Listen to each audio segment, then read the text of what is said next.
You know, I know I talk about Frederick Xavier a lot, and I do a lot of shout outs to him. And that is because he genuinely was one of my best mentors.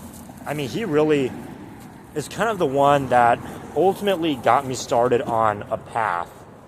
Before that, I knew about magic and I watched those conspiracy videos.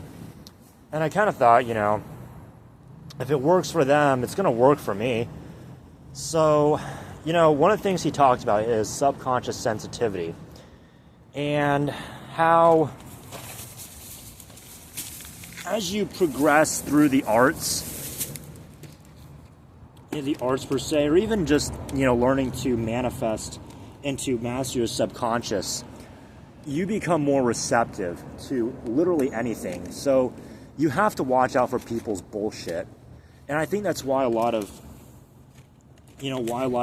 wealthy people appear to be assholes or are, narcissistic or whatever. It's not because they are. I mean, although there are that are like that.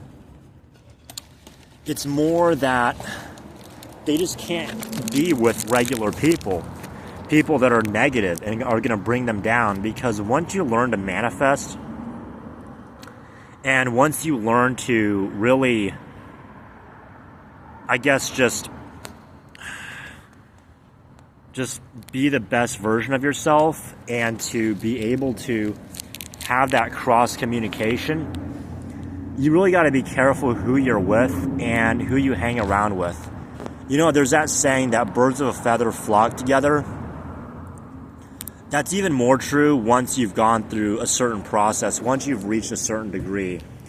And that's also why a lot of magicians and people in the spiritual communities recommend doing basic meditations and just changing your mindset, grounding yourself. Yeah, I know it's not the fastest way, and I know a lot of us, me included, wanted to get into the conjurations and, calling upon spirits because we know that it's going to bring fast results. They're going to be fast and they're going to be intense. But when you're harnessing that much power and not knowing how to use it, there's bound to be some kind of backlash. There's bound to be repercussions. And so that's why I've learned to sort of just simplify all of my practices.